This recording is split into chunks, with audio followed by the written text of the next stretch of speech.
This is the Rebound Tampa Bay podcast. I'm James Tully. When it comes to broadcasting, I've always leaned into the thinking that you just give people what they want. And the last time I had Scripps, Washington, D.C. correspondent Joe St. George on this podcast, it was by far the most listened to show that we've done so far. So I'm bringing Joe back on today. He works for Scripps. That's the company that owns my station, ABC Action News. We're going to talk about all things in politics that will affect you from now until the end of the year in regards to the pandemic. Here's Joe. Joe St. George, the Washington, D.C. correspondent for Scripps. And let's see, here's my pecking order today. Biggest obstacles facing us right now till the end of the year. Let's talk about the stimulus package. Let's talk about eviction moratoriums, and then we'll get into presidential stuff. All things that impact our viewers and are going to have a very large impact in the coming weeks, months, and hopefully not longer than that, Joe. How are you doing, sir? Hey, good to be with you, my man. How's the lovely life in Tampa? Everybody doing okay? Yeah, we're doing all right. You know, we're keeping a close eye on the number of cases every single day, and, you know, we're trying to provide information to viewers that they need to plan out their lives. Joe, we're talking percent positivity rate's a very big number that people need to become familiar with, and why experts say that's so important. We pass that along every single morning. You know, we've been talking about hospitalization numbers. That's very important, especially if a loved one of yours gets very ill. You want to know that your hospital, the one closest to you, you can take them to, and there's going to be space. You're going to be able to be treated. You know, we're just trying to expand on that every single morning and pass it along. Is it a joy to anchor these shows every morning? No, but is it my responsibility and my job to do so? Absolutely, 100%. So we're plowing forward. Well, you do a good job, and you know, people in Florida, unlike Arizona that doesn't have to deal with hurricane season, right? I mean, now you guys are ramping up for what's traditionally the biggest time of year. So, I mean, there's going to be situations where you're going to have multiple state of emergencies for various different things, from natural disasters to the COVID pandemic. We're entering a very crucial phase, I think, for Florida and all the states dealing with hurricanes. That's a pretty astute point, Joe. And, you know, maybe this was a blessing in disguise because we just had Hurricane Isaias, and I believe I said that right. Pronounced that correctly. You pronounced that really well. I really, thank you. Thank you. I'm hoping I did, because that's the way I've been saying it for the last 5 days on the air. But, you know, that came through and was not an event for our area whatsoever. And, of course, there's going to be some damage and some beach erosion and things like that with our neighbors to the north. But anyway, this kind of gave us a little sampling of how we should approach this during a pandemic. Now, we didn't have to shut anything down. However, testing sites were temporarily shut down. And then when the cone kind of moved away, they were opened back up. But it was that little taste of, okay, we got something potentially that could cause, you know, a good bit of rain for us. What are we going to do, and how are we going to approach it? So, fingers crossed. And, you know, I'm wondering, I know these aren't your questions, but I've totally kind of hijacked the topics of this podcast, but I'm interested in shelters, right? And how the way you traditionally set up a shelter, if you're FEMA, you can't do it like that this year or next year. Mm-hmm. So those are the big storylines that let's hope that Florida is going to be spared this hurricane season. But boy, it's been an active year in the Atlantic, and we expect it to continue. Yeah, ninth named storm already. So you're right. It's going to be an approach by FEMA that they haven't really had to do before, you know, at least in the last, 102 years, right? So the one thing we had talked about and we had presented a couple of weeks ago was that some hotel chains were stepping up and saying that we'll provide rooms for people who need to shelter if they can't get out of the area. I thought that was pretty good. Some of the shelters obviously have to practice our favorite term of the year, social distancing. So they're trying to keep people, you know, distance out in those places. So look, there's going to be plans in place, and you always hope you're spared, but no matter what, you've got to be ready. So you got to do what you have to do as a resident of Florida, and then you hope that your emergency management officials, they've got some good plans as well. So, yeah, you know, it's going to be eventful. It's going to be crazy. And we have an election. My goodness. So yeah, it's pretty much everything. This is going to be, if you're in Florida, buckle up, because we're already anticipating a spike in cases, this potentially getting a lot worse. At least this is what we hear from WHO, the World Health Organization, and also, our coronavirus task force has repeatedly warned us that flu season, it's going to get worse, right? I mean, we've been told this by every major health official.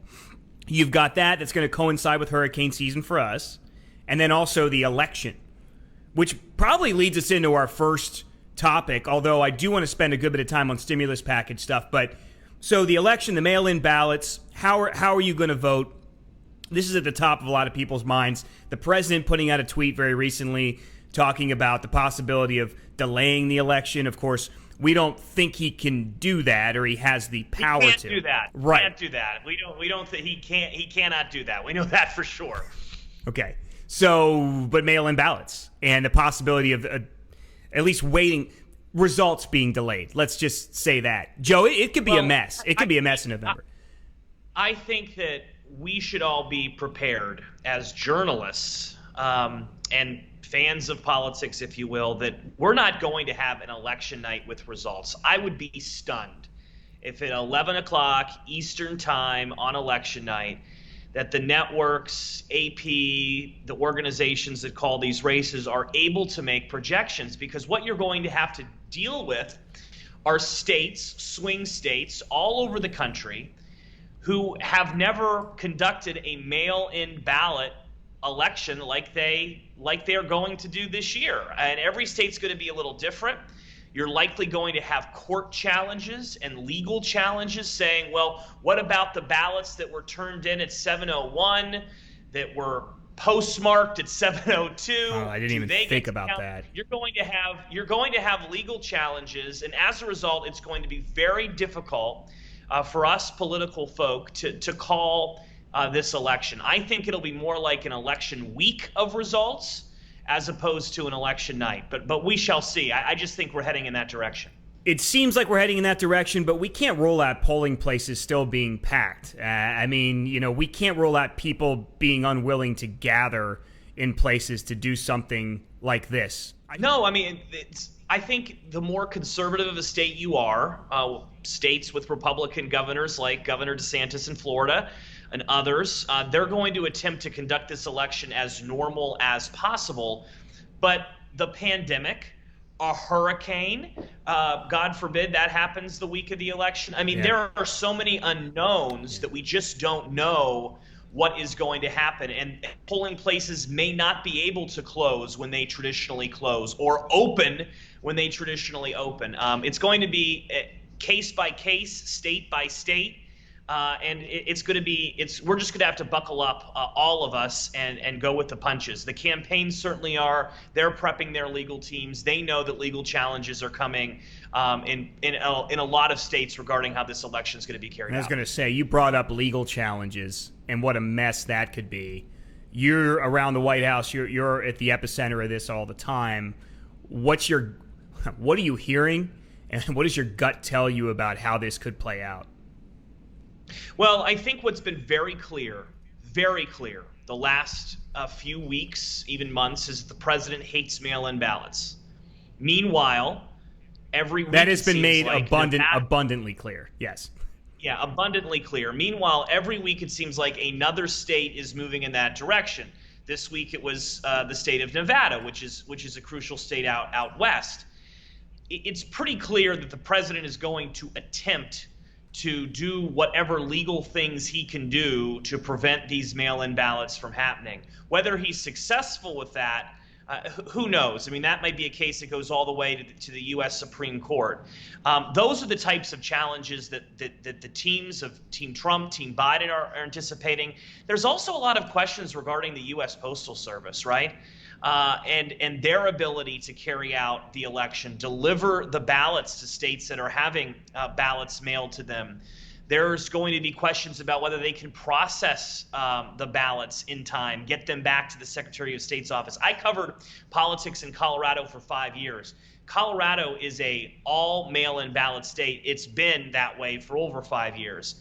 And I can tell you that in every election there is a little issue with the post office, whether it's a ballot not getting delivered to voters, or whether there is issue processing or getting the ballots out. That being said, everybody in Colorado loves mail-in ballots. Everybody in Colorado loves that. But that's where I think we're heading. You're bringing up a lot of things I didn't think of, that didn't cross my mind with issues we could have. You brought up the legal challenges. You brought up issues with the post office, and then there's the issues that opponents of mail-in ballots have always brought up, and that's proving that the person who filled that out is actually the person who filled that out. That's long been something that people have held up as. But I can tell you this just from being on the ground in Colorado. Do you know the amount of times I covered a case involving fraud that was prosecuted by a district attorney or an attorney general? I think it was twice. Yeah, I was going to say. I was going to ask if you could count it on one hand with all the elections you covered. It isn't happening. Mm-hmm. It doesn't happen. It is a fear that I think a lot of people who aren't exposed to the process think could happen. But Colorado never felt that way. I mean, and what's interesting is that there's a Republican Senate race out there. Republican Senator Cory Gardner's up for re-election out in Colorado. And he was elected 6 years ago through mail-in ballots. So they can benefit Republicans too. In fact, a lot of Republican operatives found in Colorado that Republicans were more likely to turn in their ballots on time because they check the mailbox more often than Democrats, that they're returning it, and that it helped them in some elections. So there's a little bit of everything when it comes to mail-in ballots. Well, before you get a mail-in ballot, before you fill it out, you've got to figure out who you're going to be filling it out for. And the question is, what's the process going to look like as we lead up to election night? The things that we're used to seeing in an election year, namely debates, and also the president and the candidate getting out in front of people, getting a message out, it's just going to look a whole lot different. I mean, right now, I think it's fair to question if you're even going to have a debate, a traditional debate of any kind at this point. I would be stunned, if I can be completely honest, James, that if we didn't have a debate. I would be absolutely stunned. And the reason I think the debates will happen is because they're the one thing that you can somewhat do and practice social distancing, right? Yes. Now, they're still set to take place on college campuses. They're moving. Notre Dame canceled theirs, but Case Western and Cleveland picked one up. They're moving them. But at the end of the day, it's very possible. What happens a lot in local news? Where do we hold our debates so much in local news? We hold them in TV studios. Of course. So it's very possible that if it gets worse, that you could just have Biden and Trump meet in CNN's Washington bureau, have a socially distanced debate. I think the debates are the one thing we can somewhat count on. I mean, who knows? I might be wrong there, but I think that debates will go forward. Everything else, though, you're right. It's not going to happen. Door knocking, that's a big way to get voters out in Florida. That's going to be difficult for campaigns to conduct. Those in-person rallies, right? I mean, they don't appear to be happening. President Trump might want to do them, but it's pretty clear after Tulsa, Oklahoma, that even his supporters don't want to go to an arena filled with thousands of people in the middle of a pandemic. That's why he hasn't been holding those events. So I do think there's a lot of question marks about how campaigns are going to actually engage supporters. And all things that are fair to question at this point, because we're kind of running behind. I mean, as you and I speak here, we're at the very beginning of August. Joe Biden has not named a vice presidential candidate yet. He hasn't named a running mate, although some things have been leaked, and we might have a pretty narrow list in mind, at least those of us that peruse those political sites every morning, you and me, on the top of that list, I guess. But also, I mentioned the debates. I mean, we're running behind. I mean, if you look at the way the schedule of things usually work in an election year, we've got a lot of this knocked out so far. So behind the eight ball. Well, the debates are set to go at the end of September. But one thing that's interesting is that some states are going to start mailing out their ballots around Labor Day. Okay. So you're going to have the debate potentially happening 20 days after voters receive their ballots in some states. It's be different everywhere else. So the election is the days are shrinking. The days are shrinking. You're absolutely right about that. There's so many outside factors too, and there's always that that October surprise that we seem to look forward to, no matter what, seeing something that comes out, some kind of bombshell from one side to another, the mudslinging that gets really intense towards the end. So, that's a very interesting, you brought up mail-in ballots going out that early, because there's so many more things that could happen to change people's minds up until that very first Tuesday in November, So much time left. You don't know. What if there is a vaccine that's dropped at the first week of October? How would that change the election, right? I mean, these are all these things that could potentially change the status quo of this election. But one thing that is pretty clear is that Joe Biden has had a very effective summer, pretty much staying low key and not traveling, right? I mean, who would have thought the Democratic nominee, the only events that he's really held for months have been in Delaware and Pennsylvania, right? Yeah. Historians will look back 100 years from now and look at where the Democratic nominee traveled and think Delaware was a swing state, right? Because he hasn't been anywhere. But what the Biden campaign has been doing is they've been doing local news interviews remotely via Zoom, via Skype, how we're chatting today. They're holding virtual events on Facebook and YouTube. They're campaigning in a different way. And meanwhile, they're watching President Trump do what he does. And they think they're winning this battle. That's how the Biden campaign has been conducting this campaign. I mean, he's barely left his basement. It's really the less is more approach. Let's just let the other side do all the talking, and we'll hang tight and see where the dust settles. Basically, that's what it feels like to 100%. me. Yeah. 100%. Joe, let's quickly touch on stimulus package updates here.